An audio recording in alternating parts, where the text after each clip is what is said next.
بینەرانی ئازیزی NRT ئەم کاتە و هەموو کاتێکتان باش. بە مەبەستی تاوتوێکردنی پرسی تۆپبارانکردنی سنوورەکانی هەرێم لەلایەن تۆپخانەکانی ئێران و فڕۆکە و جەنگیەکان و بڵین هێزەکانی تورکیاوە بۆ سەر هەرێمی کوردستان، پارلەمانی کوردستان ئەمڕۆ دانیشتنێکی تری نائاسایی ئەنجامدا. لەم دانیشتنەدا کۆمەڵێک ڕاستپاردە خرانە ڕوو، پارلەمانتارانیش گفتوگۆیان لەبارەی ئەو کێشەیەوە کرد. بۆ قسەکردن لەسەر تەوەری ئەمڕۆمان لە شاری هەولێرەوە میوانداری کاک کاروان ساڵحمان کردووە، پارلەمانتاری پارلەمانی کوردستان لەسەر فراکسیۆنی گۆڕان. کاک کاروان ئەم کاتت باش و بەخێر بیت. گەر بکرێت باسێکی دانیشتەکەی ئەمڕۆمان بۆ بکەی لەبارەی چیەوە بوو، تاوتوێ و گفتوگۆ لەبارەی چیەوە کرا؟ بەڵێ ئەمڕۆ کۆبنەوەی ئاسایی ژمارە 5 لە پەرلەمانی کوردستان ساز کرا کە ژمێردا دەست بە کۆبنەوەکە کرا کە 4 ساعت و نیوی خایاند تا ئێستا کۆبنەوەکە تەواو نەبووە. کاتژمێر 8 شەو دووبارە دانیشتەکان درێژەی دەبێت لەسەر دوابڕیار و ڕاستپاردەکان بۆ هەموو ئەو لایەنانەی کە پەیوەندیدارن بەو کێشەیەی تۆپباران و ئەو هێرش و پەلاماردانانەی کە لەلایەن کۆماری ئیسلامی ئێران و کۆماری تورکیاوە دەخێتە سەر هەرێمی کوردستان. بۆ ئەو پرسا پەرلەمانتاران گوێیان لە راپۆرتی لێژنەی ناوخۆ و ئاسایش و ئەنجومەنی خۆزیەکان گرت کە چەندین ڕۆژە ئێمە بە دوواداسوونی خۆمان لەسەر ئەو پرسە دەکەین بەداخەوە کە ڕووداوێکی خوێناوی لەلایەن دەستدرێژەکانی فڕۆکەکانی تورکیاوە بۆ سەر هەرێمی کوردستان لە قوڵایی هەرێمی کوردستان کە بەبێ هیچ پاساوێک خوێنی ئەو هاوڵاتانە بەهەدەر ڕۆیشت و لە بەرامبەریشدا سەرکردایەتی سیاسی کورد تا ئێستا هەڵوێستەکانی لەو ئاستەدانیە کە شایەتی بۆ بدەین. بۆیە ئێمە لە پەرلەمانی کوردستان ئێمڕۆ دوابڕیار و دوڕاستپاردەکانی خۆمان بۆ هەم حکومەتی عێراقی فیدراڵ و هەم بۆ حکومەتی هەرێمی کوردستان و سەرکردایەتی سیاسی کورد دووپات دەکەینەوە. واروها داوامان کردووە کە کۆمەڵێک ڕێکاری یاسایی و دیبلۆماسی بگرێتە بەر بۆ ئەوەی کە ئەو زوڵمە لەسەر خەڵکی هەرێمی کوردستان لا ببردرێ کە ئەو راپۆرتەی لێژنەی ناوخۆ ئاسایش ئامادەی کردبوو و وتوێژی پەرلەمانتاران راپۆرتەکەی دەوڵەمەندتر کرد. ئێستا سیاغەی بەیانێکمان کردووە کە کاتژمێر 8 دەچینەوە ناو پەرلەمانی کوردستان بۆ دەنگدان لەسەر بەرگە بە بەرگای ئەو راپۆرتە و ئەو ڕاستپاردەیە کە حکومەتی هەرێمی کوردستان مولزم دەکرێت بە چەندین هەڵوێست. کاک کاروان، ناوەڕۆکی بڵین راپۆرتەکەی لیژنەی ناوخۆی پارلەمان کە سەردانی ناوچەکانیشیان کرده بوو و ئەو ڕاستپاردانەی کە گەشتونەتە ینی قەناعاتێک لەسەری چی بوون و پارلەمانتاران تا چەند یەکدەنگ و یەک هەڵوێستن سەبارەت بە ئەو خاڵانە؟ بەڵێ خۆی ئەو راپۆرتەی کە لێژەی ناوخۆ ئاسایش و ئەنجومەنی خۆزیەتی شاندێکی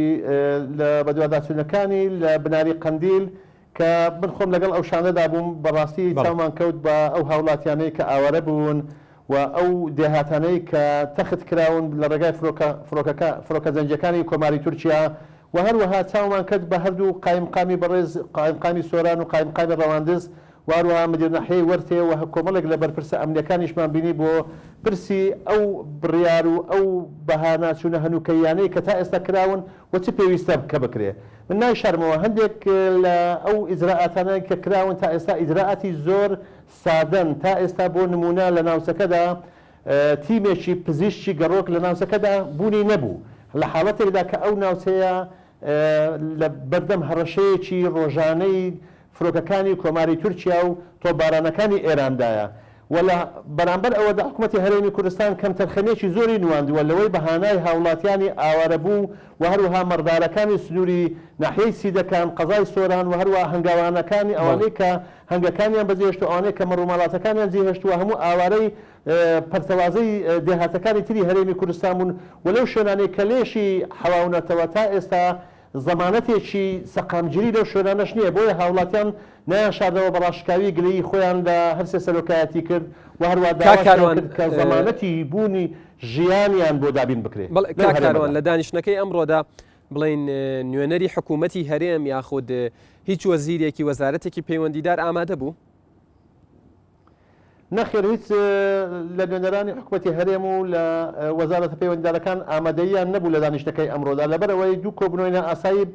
لە چەند هەفتەی ڕابردوودا ئەنجامدا بۆ ئەو پرسە وەزیری ناوخۆ وەزیری پێشمەرگە ئامادە بوون. بۆیە ئێمە ئەو جارە ڕووی قسەکانمان دەکەینە سەر حکومەتی هەرێم و هەرسێ سەرۆکایەتی دەبێت بکەونە گەڕ بۆ هەڵوێست وەرگرتن لەسەر ئەو ڕەوشە خەتەرناکەی کە پلانێکی گەورە لەسەر هەرێمی کوردستان هەیە. سەرکردایەتی سیاسی کورد دەبێت چیتر لە پەیوەندەکانی خۆی لەسەر بەرژەوەندی حزبی و بەرژەوەندی بەرپرسانەوە بێتە دەر ئەو بەرژەوەندیانە بە دامەزراوەیی بکرێن دەبێت ئیتر لەمە و دووە هاوڵاتیانی کورد یەک پارچە لە زاخۆتا خانەقین هەست بە بوونی خۆیان بکەن ئەو دەزرێژانەیە کە لەسەر هەرێمی کوردستان هەیە ساڵەهەیە درێژەی هەیە بەڵام ئەو ساڵ بە شێوازێکی دڕندانەتر بە بەرنامەیەکی تۆکمەتر کە کۆماری ئیسلامی ئێران و تورکیا هەڵ لە کوتنە سەردەهاتەکانی هەرێمی کوردستان کە زیاتر لە 16 دێ دووساری چۆلبوون بوون و ئەو ئەنجامەی کە ئیمڕۆ لە ناوچەکانی بادینان و سۆران و هەروەها لە قەزای سۆران و چۆمان و پشدەر بینیمان کە خەڵکی کورد لە وڵاتی خۆی لە زێدی باو و باپیری ناوی ئاوارەی لێدنێ ئاوارە دەکرێت بەبێ ئەوەی کە لایەنی کەمی ژیانی بۆ دابینکرابی ئەوانە هەموو پێویستی بەوە دەکات کە لە پەرلەمانی کوردستان کە تاکە مەرجعیەتی خەڵکی هەرێمی کوردستانە جەخت لەسەر ئەوە بکاتەوە کە سەرۆکایەتی هەرێم و سەرۆکایەتی حکومەت و هەروەها هەموو پێکاتەکانی کورد لە ئەنجومەنی نوێنەران بە هەڵوێستی نیشتیمان پەروەرانەی خۆیان هەسن تا دەگاتە گەورەترین فشار کە تا دەگاتە کشانەوە لە حکومەت و هەڵپەساردنی ئەنجامەتیان لە ئەنجومەنی نوێنەران هەموو ئەرک و فەرمانەکانی خۆیان ئەمڕۆ ڕۆژی ئەوەیە کە کورد لە حکومەتی عێراقی فدرال ئەمڕۆ شەریکە میێوان نییە بۆیە دەبێ بەپێی ئەو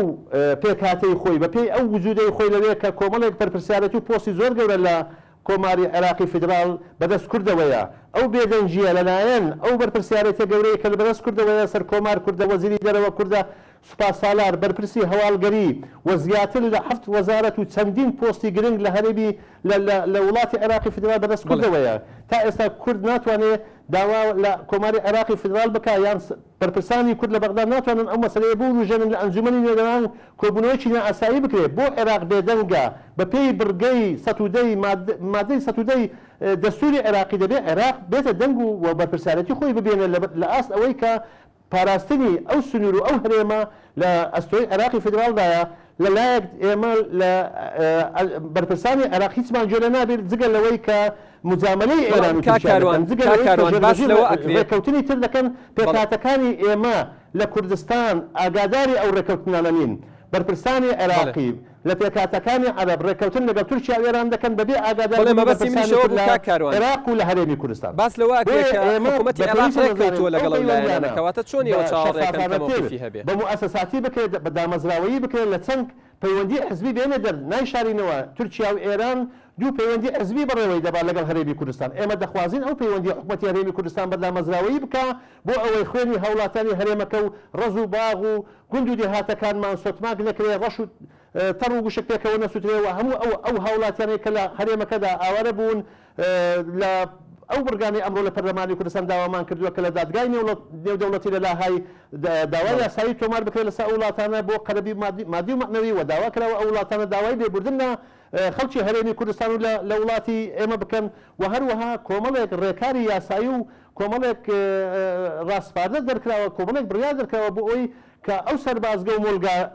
مۆلگە و هەواڵگەریانەی کۆماری تورکیا و کۆماری ئێران لە هەرێمی کوردستان دەبی بووە زووترین کات وڵاتی ئێمە بەجێبێڵن بۆ کێشەکانی خۆیان قەیرانەکانی خۆیان لە ناوەی وڵاتی خۆیان لە ڕێگەی دیالۆگ و ئاشتەوایی و ئاشتی و ئاشتەوایی چارەسەر بکەن ئەو کێشە و قەیرانانە نەگۆزنەوە بۆ وڵاتی ئێمە و نایشارینەوە کە ئێمە چیتر تەحملی ئەوە ناکەین لەبەر ئەوەی هەردوو وڵات لە ئاستی پەیوەندیەکان سوودمەندترین وڵاتی ناوچەکەن کە ساڵانە دەیان ملیار سەرمایە گوزاری و بەرهەمهێنان لە هەرێمی کوردستان دەکەن بۆیە کاتی فشاری زۆر گەورە لەدەست هەرێمی کوردستاندا هەیە و لەدەست کورد هەیە کە لەسەر ئەو وڵاتانە بیسەپێنێ و بەکاری بێنێ چونکە ئەو وڵاتانە تاقە وڵات بۆ ساکردنەوەی کاڵا خراپەکانیان لە هەرێمی کوردستانە کە ئەو هەرێمەیان تووشی ئەوە کردووە هیچ شێوەیەک سەرمایە گوزاری بۆ خەڵکی هەرێمی کوردستان نەماوەتەوە لەبەر بازرگانی کردنی بازرگانانی تورکیا و ئێران بۆ هەرێمە بۆ ئێوە وەکو پارلەمانتاران نیشتیمانیمان هەبێ بەرامبەر بە هەموو دەستێژەکانی و لەمە دوان نابێت لە خوێنی هاوڵاتێکی خۆمان خۆش بین بۆ بەرژەوەندی چەند بەرپرسێک و بەرژەوەندی چەند حزبێک و چەند معادلەیەکی ململانەی ناوخۆی نێوان حزبەکان هەموومان یەک ڕێز و یەک دەست و یەک هەڵوێست لە زاخۆتا خەڵقین دەبێت خۆمان ئامادە بکەین بەرپەرزدانەوەی هەموو دەستێژەکە بۆ سەر هەرێمی کوردستان و ئەگەری زۆر هەیە کە تورکیا و ئێران بە سەرباز و بە هێزی پیادە زیاتر تەوەغڵ بکەن بۆ ناو هەرێمی کوردستان کە ئەوانە زیاتر هەرێمی کوردستان دووچاری ئاوارە بوون و نەهامەتی و واروها تۆن و تویژ دەکەنەوە. بەڵێ کاکاروان شاندێکی باڵای حکوومەتی هەرێمی کوردستان سەردانی ئێرانیان کردو لەگەڵ وەزیرە بڵین لەگەڵ بەرپرسە باڵات دەستەکانی ئێراندا کۆبوونەوە. ئێوە وەکو پارلەمان تا چەند ئاگاتان لەم سەردانە بوو؟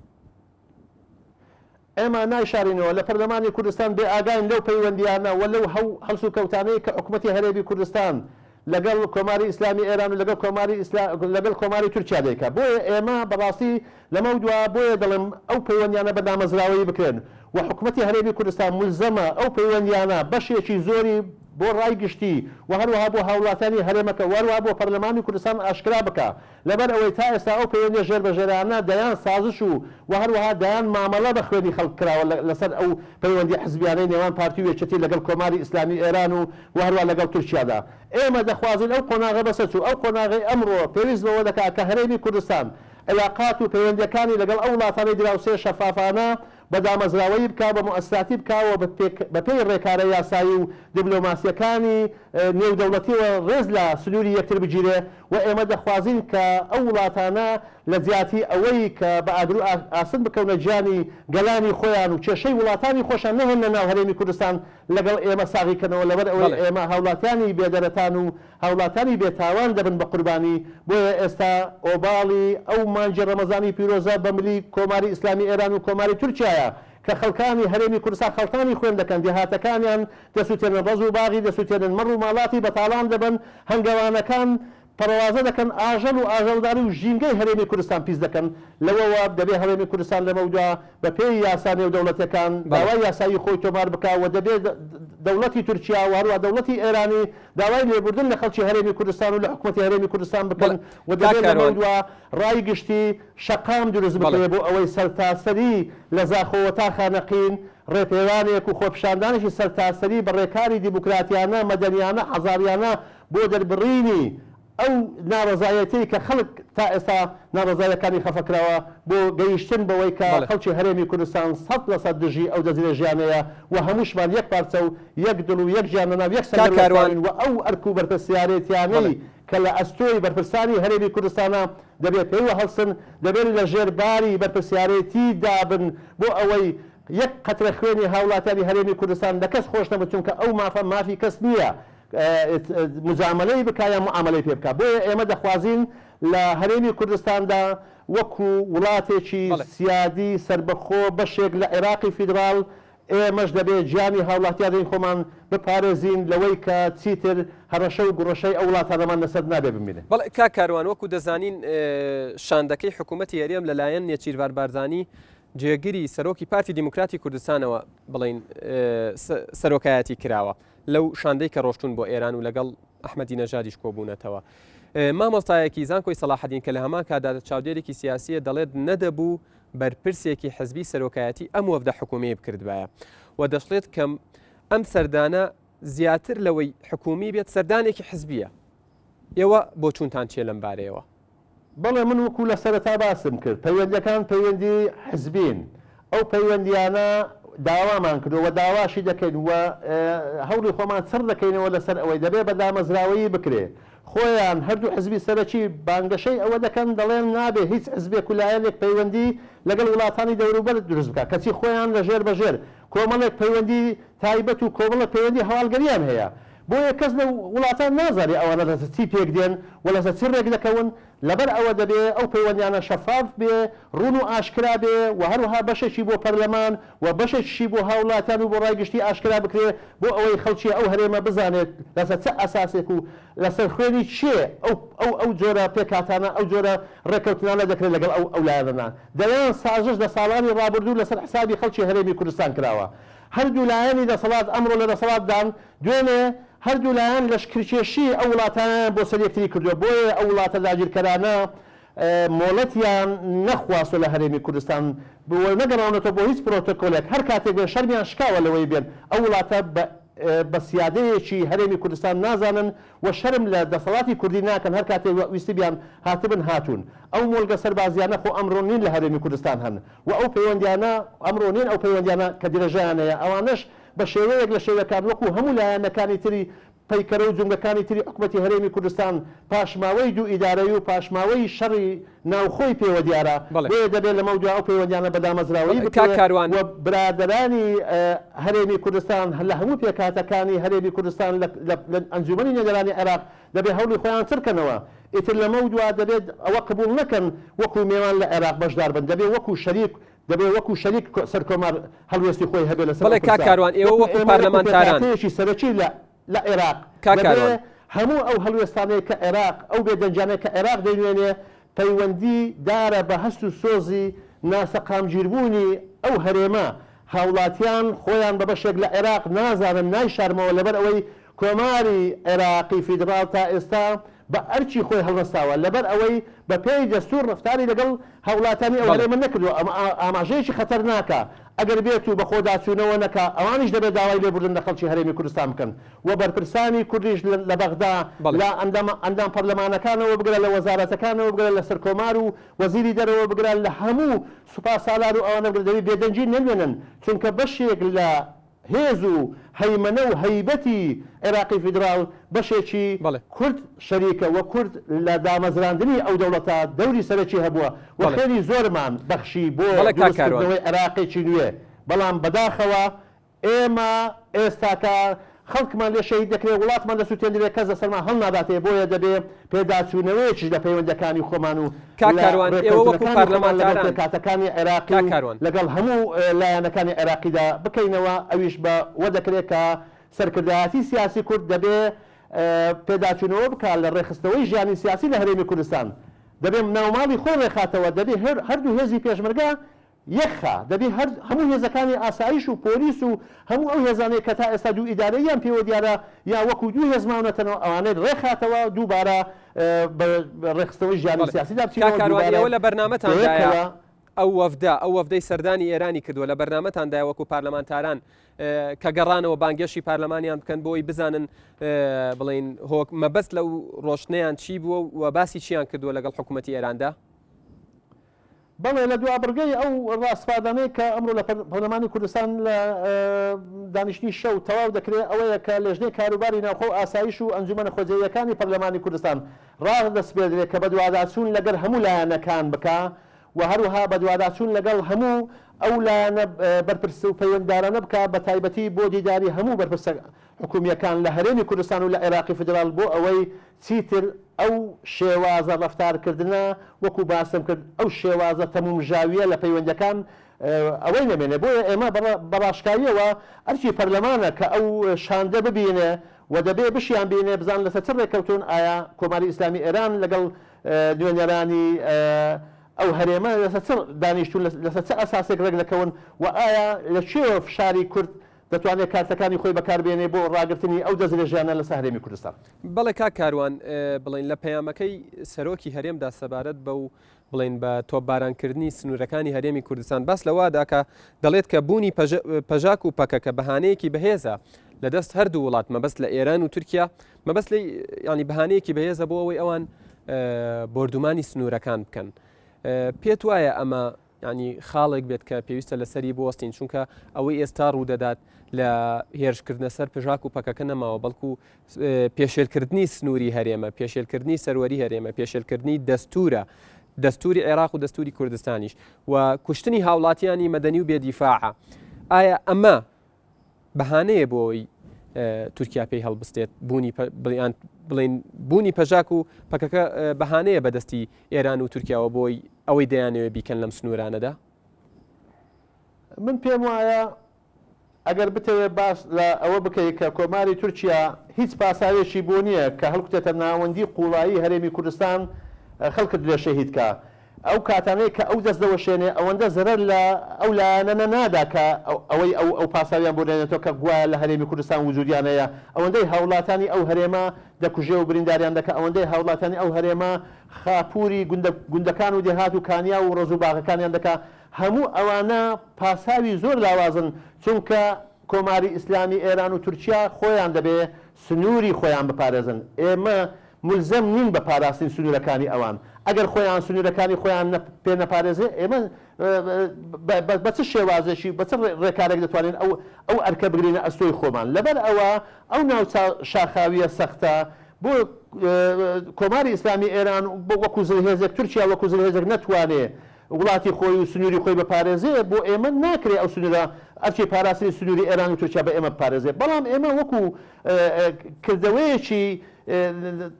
تونڕەوانەی تورکیا و ئێران بەرامبەر بە ئێمە هیچ دەستمان لە کاروباری ئەوان وەنەداوە ئەوان پاساوەکانیان لاوازن ئەوان خۆیان چه حەقێکیان داوە بخۆیان سەربازگە بێنە ئەو دیوە کە ئەوان بخۆیان دێنە ئەو دیوە سەربازگەیان لەناو سنووری هەرێمی کوردستان دادەنێن بۆ ڕێگە نادەن خەڵچکەی بێتە ئەو دیوە مادەم بۆ وان حەڵاڵە بۆ خەڵچکە حرام بێ بۆیە من دەیڵێم ئەگەر کۆماری ئیسلامی ئێران و تورکیا بە زووترین کا سەربازگە و مۆڵگە و هەموو ئەو سەربازانەیە کە لەناو خاچی سنووری هەرێمی کوردستان هەیەە بە زووترین کات دەیچەشنەوە دڵنیایان دەکەمەوە کە خەڵکی هەرێمی کوردستان کار بۆ ئەوە دەکەن کە سەرتاپا ڕەشبگیریەک بکرێت هەموو لایەک بۆ ئەوی مقاومەت بکەن بۆ ئەوەی نەهێڵن جارێکی کە تورکیا و ئێران کوردستانی ئێمە هەرێمی کوردستانی ئێمە بسووتێنن و ئێمەش دەی بێدەنگ بین چونکە وەکو باز دەکەم ئێستا پلانەکە زۆر لەوە گەورەترە کە ساڵان بە چەند تۆپێک یان بە چەند فڕۆکەیەک کارەکانت ئەنجام دەدا ئیمڕۆ لە قۆڵایی هەرێمی کوردستان خەڵک شەید دەکرێت لە قۆڵایی هەرێمی کوردستان دێهاتەکان وێران دەکرێن باشە ڕووباری ئەلوەند وشک دەکرێت پەکەکەی لێ نییە ڕووباری سیروان وا ڕێڕەوی دەگۆڕێ خۆپژاک و پەکەکەی لێ نییە ئێمە لە کۆماری تورکیا دەپرسین چ زەرمەندە لە ئێمە کە ساڵانە دەیان ملیار دلار لە هەرێمی ئێمە و بەرهەم دێنێ و بەرنامە گوزاری و سەرمایە گوزاری خۆی لێرە پەرە پێدەدا کۆماری ئیسلامی ئێران هەروە هەردووچیان ئەگەر وڵاتێکی وەکو ئێمە هەرێمی کوردستان نەبێ کاڵای خۆی لێ ساکەنەوە چ وڵاتێک ئێمڕۆ پێویستی بە کاڵای ئێرانی تورکی هەیە کە لە نزمترین ئاستی کوالیتایت و نەوعەیەتدایە بۆیە دەڵێم ئێمە کاتی فشاری زۆر گەورەمان بەدەستەوەی با تورکیا و ئێران لە خۆیان باین نەبوون ئەو شنەبایی لە هەموو دنیا دەستی پێ کردووە و هەڵی کردووە ئیمڕۆ لە دوێنێ لە مصر و لە تونس ئیمڕۆ لە لیبیا بەیانی لە سووریا دەبێ ئەوانیش تەحملی ئەوە بکەن کە هەوڵی خۆیان چڕکەنەوە لەسەر دیالۆگکردن لەگەڵ پێکاتەکانی خۆیان لەگە گەلانی ناوچەکەی خۆیان بە ئاشتی و ئاشتەوایی بەیەکەوە بژین سەدام حوسێن دەیان ساڵ دژایەتی بزوتەوە ڕزگاری خوازی گەلی کوردستانی کرد بە تۆپ و چیمیا و فۆسفۆر و بە تۆپ و تەیارە و بە هاوکاری زۆر لە وڵاتانی عەرەبی و وڵاتانی ناوچەکە نەیتوانی بزوتنەوەی ڕزگاری خوازی کورد لە ناو ببا ئەو کاتە هەموو دنیا بە ئێمەی بگۆت بێت تیرۆرست ئەو کات دەرچوو کە ئێمە سەدام ڕوخە ئێمە تیرۆرست دەبوون گەلێکی مەزلوم بووین بەڵکو بە جینۆساید بەڵکو بە ئەنفال کراوی بەڵکو بە تەحەدالێکردن و بە شکاندنی هەموو ئەو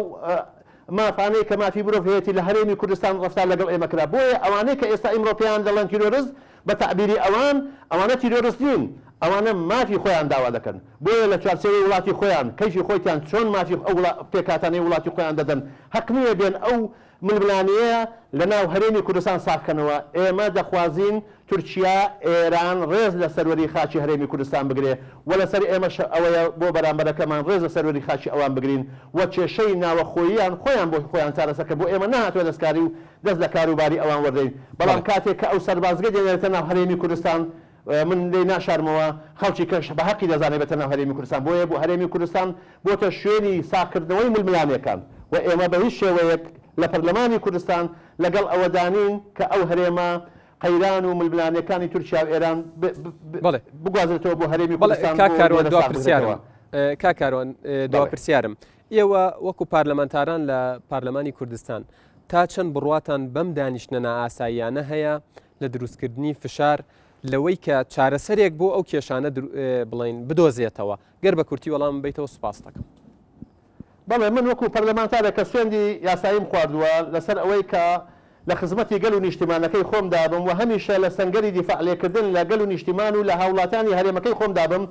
ناشارمەوە من ئەرچی خۆم جێبەجێ دەکەم دەیدەم بە سەرانی سەرکردایەتی سیاسی کورد دەیدەم بە حکوومەت دەیدەم بە سەرۆکایەتی هەرێم دەیدەم بۆ پێکهاتانەی کورد کە لە بەغدا بەرپرسیارەتی و پۆستی گەورەیان لەدەستا بەڵام ئەوان ئەگەر لە ئاسی بەرپرسیارەتی نەبوون ئەوە خوا و ملت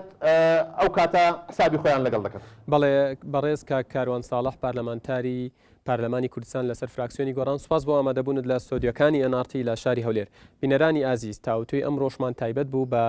بەو دانیشتنە نائاسایی پارلەمانی کوردستان تا تاوتویەکی تر بەخواتان ئەسپێرم و هەر شاد بن.